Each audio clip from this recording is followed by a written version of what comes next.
దాత్రి టీవీలో మీ personal interview కోసం, వ్యాపార ప్రకటనల కోసం ఈ నెంబర్కి సంప్రదించండి. నమస్తే, వెల్కమ్ టు అవర్ ఛానల్. నేను మీ ఆమ్ని. ప్రస్తుతం మనతో ఉన్నారు ఉషా వేమూరి గారు. సో మేడంతో మాట్లాడి మనకున్న డౌట్స్ గురించి అడిగి తెలుసుకుందాం.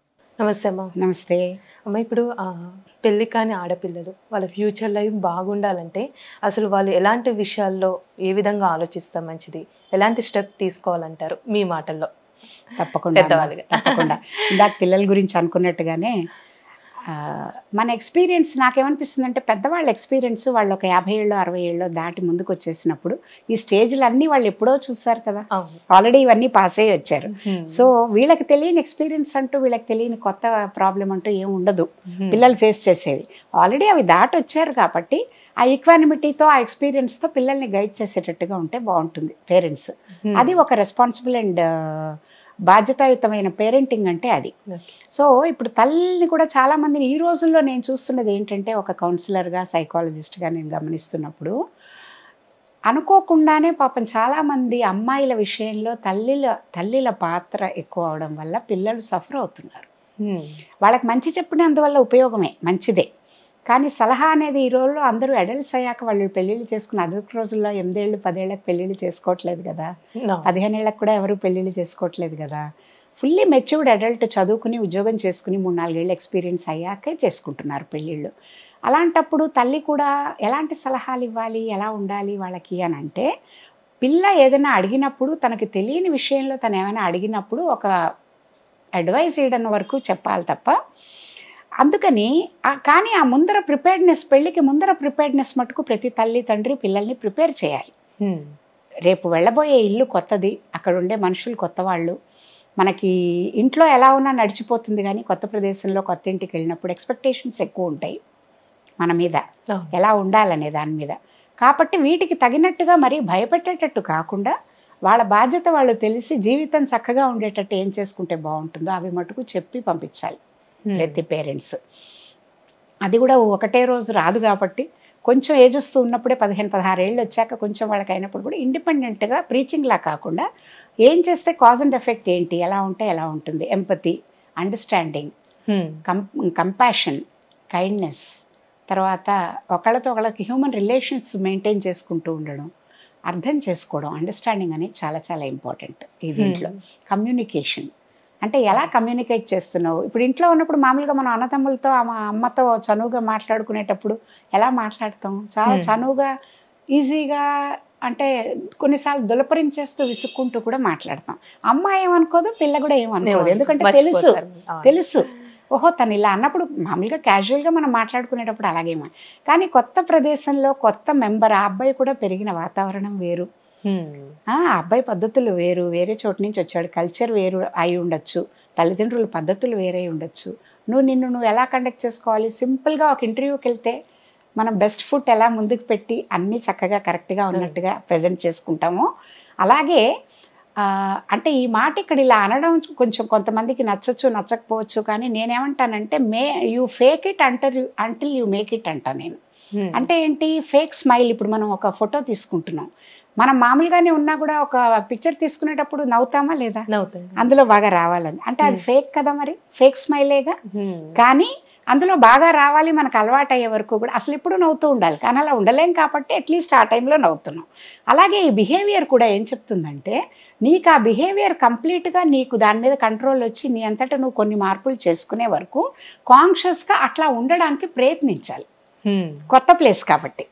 అంటే ఇప్పుడు వాళ్ళ దగ్గరికి వెళ్ళినప్పుడు మర్యాదగా మాట్లాడడము, ఇలా విసుగు అవన్నీ అత్తగారి మీద హస్బెండ్ మీద చూపించకుండా ఉండడం ఇంట్లో వాళ్ళకంటే అలవాటైపోయింది కదా, చిన్నప్పటి నుంచి మన వాళ్ళే కాబట్టి ఏమనుకో. కానీ ఇప్పుడు కొంతమందికి ఏంటి, కమ్యూనికేషన్లో కూడా అథారిటేటివ్గా చెప్పడం, వేళ్ళు చూపిస్తూ చెప్పడం అన్నీ అలవాటు ఉంటాయి.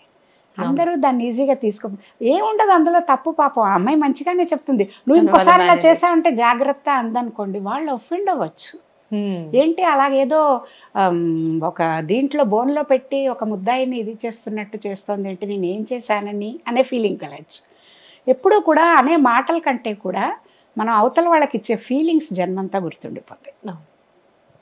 మాటేమనకపోవచ్చు, ఆ ఫీలింగ్స్ బాడీ లాంగ్వేజ్ మనకి ఎప్పటికీ గుర్తుంటాయి. అందుకని అమ్మాయి అయినా అబ్బాయి ఇక్కడికి వచ్చినప్పుడు అబ్బాయి అయినా సరే ఎవరైనా కొత్త కదా, వీళ్ళిల్లు కొత్త, అమ్మాయి వాళ్ళిల్లు వచ్చినప్పుడు వాళ్ళ బెస్ట్ ఫుట్ ఫార్వర్డ్ అంటే వాళ్ళు ఎలా ఉంటే యాక్సెప్టబుల్ నామ్స్ ఉంటాయో, ఎలా ఉంటే గౌరవంగా ఉంటుందో అలాంటి కమ్యూనికేషను, అలాంటి బిహేవియరు అర్థం చేసుకోవడం. ఎందుకు అవతల వాళ్ళు ఊరికే ఏం చేయరు కదా, ఎందుకు అలా చేసుంటారో అని బెనిఫిట్ ఆఫ్ డౌట్ అవతల వాళ్ళకి ఇచ్చి ప్రతిదానికి బ్లేమ్ చేయడం, వాళ్ళ వీక్నెస్లని పాయింట్అవుట్ చేయడం, ఇలాంటివి చేయకుండా నా ఉద్దేశం అసలు 1 or 2 years పెళ్ళయ్యాక అమ్మాయికి అందరూ వదిలేయాలి వాళ్ళని.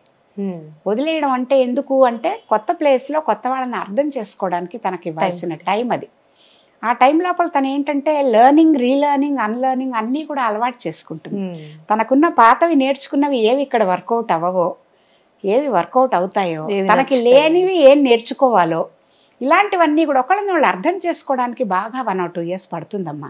ఇంత లోపల ఏంటంటే అందుకనే ఇవాళ రేపు పిల్లల్ని కూడా అందరూ అంత వెంటనే కనడానికి కూడా భయపడుతున్న కారణం ఏంటంటే ముందు అసలు ఒకళ్ళకొళ్ళు అర్థం కాకుండా ముందు మధ్యలో మూడో జీవి మళ్ళీ మన మధ్యలోకి వచ్చి ఈ ఇద్దరు ఆ ఇద్దరు ఇంకొక అబ్బాయి వీళ్ళంతమందిని మేనేజ్ చేసేంత అన్ని రకాలుగా నేను పెంచగలనా సరిగ్గా పిల్లల్ని అనే ఒక భయం ఉంటుంది. అందుకని ఏంటంటే ప్రతిదానికి ఒక టైం ఉంది. ముందు మేము ఇద్దరం మా బాండ్, మా రిలేషన్షిప్ సరిగ్గా ఉంది, బాగుంది అని అనుకున్నాక నేను ఇక్కడ బాగా అడ్జస్ట్ అయ్యాను. నా వాళ్ళే, నా అమ్మలాగా, మా అమ్మ నాన్నగారు లాగానే వీళ్ళమ్మ నాన్నగారు కూడా, వాళ్ళు కూడా పిల్లవాడి వెల్ఫేర్ మా వెల్ఫేరే కోరుతారు. వాళ్ళు చెప్పేది అన్నీ కరెక్ట్ కాకపోయి ఉండొచ్చు, కానీ వాళ్ళ ఎక్స్పీరియన్స్లో చెప్తున్నారు.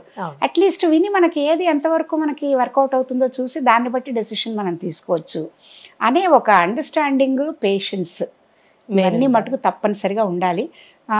స్టూడెంట్ రోజుల్లో ఉన్నప్పుడు, ఉద్యోగం చేసేటప్పుడు, అమ్మ వాళ్ళ ఇంట్లో ఉన్నప్పుడు లైఫ్ వేరు. అలాగే లవ్ మ్యారేజెస్ అయినా లవర్గా ఉండి వాళ్ళిద్దరూ రిలేషన్షిప్లో ఉండి తిరుగుతున్న రోజులు ఇది వేరు. పెళ్ళైన తర్వాతకి, పెళ్ళయ్యాకే అసలు లైఫ్ స్టార్ట్ అవుతుంది. ఎందుకంటే ఇప్పుడు ఏదో 2 hours మన సాయంత్రం ఆఫీస్ అయ్యాక కలుసుకోవడం, పార్కులకి వెళ్ళడం, రెస్టారెంట్స్కి వెళ్ళడం, టైం స్పెండ్ చేయడం కాదు లైఫ్. అదే కాకుండా ఇంటికి వచ్చాక అలసిపోయి ఇద్దరు ఇంటికి వస్తే ఎవరు ఫుడ్ చేయాలి, ఎవరు బెడ్ లే చేయాలి, ఎవరు డైనింగ్ టేబుల్ క్లీన్ చేయాలి, ఇవన్నీ కూడా రోజు మనం ఫేస్ చేసే ప్రాబ్లమ్సే. అలాంటప్పుడు ఎలా ఉండాలి అనేది తెలియాలంటే పెళ్ళయ్యాకే అన్ని ప్రాబ్లమ్స్ బయటకు వస్తాయి. అప్పుడు ఎంత మంచి లవర్ కూడా దాంట్లో మనకు అసలు ఒక విలన్ వ్యాంప్ కనిపిస్తుంది అనమాట.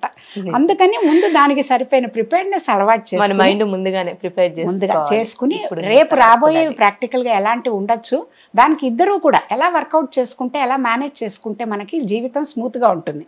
ఎందుకంటే ఇవాళ రేపు మనం పెళ్లి చేసుకునేది 100 ఏళ్ళు 100 ఏళ్ళు బతికున్న రోజులు వీళ్ళిద్దరూ కూడా కలిసి జీవితం నడిపించాలని. ఏదో 6 నెలలో ఏడాదో ఉండి ఉద్యోగం నచ్చలేదు వేరే ఉద్యోగంకి వెళ్తున్నాం అన్నట్టు కాదు మన కల్చర్. ఒకసారి పెళ్ళయిందంటే వాళ్ళతోనే మన జీవితాంతం కలిసి ఉండడానికే ట్రై చేస్తాం. ఎక్స్ట్రీమ్స్ ఉంటాయి, ఏదో ఒక కేసెస్ ఏంటి ఫిజికల్ అబ్యూజ్ అనో, వాళ్ళ వల్ల వీళ్ళకి ఏమైనా ప్రాబ్లమ్ అనో, అలాంటివి ఉన్నప్పుడు ఎప్పుడూ కూడా కలిసి ఉండమని ఎవరు చెప్పరు.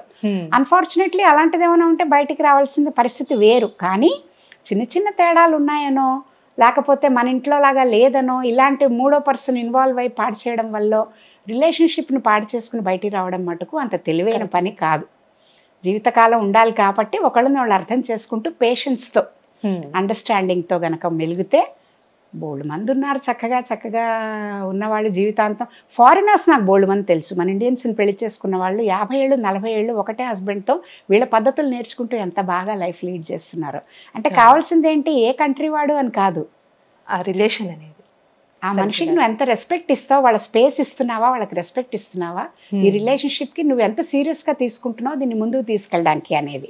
ఇవన్నీ కనుక ఫాలో అయితే ఏ పెళ్ళి కాబోతున్న అమ్మాయికి నేను అనుకుంటాను pre and post marriage counselling కూడా చాలా అవసరం అమ్మ. కౌన్సిలింగ్ అంటే అదేదో పెద్ద పేరు పెట్టేం వెళ్ళక్కర్లేదు ఎక్కడికి.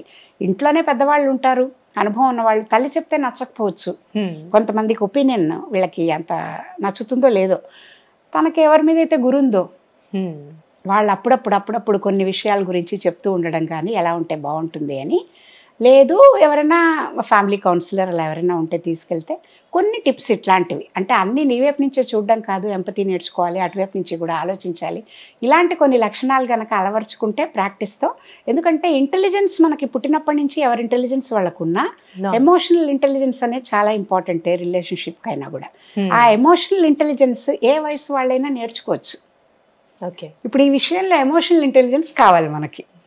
పెళ్ళి నిలబడాలి, ఎవరితో అయినా లైఫ్ లాంగ్ ఉండాలి అంటే.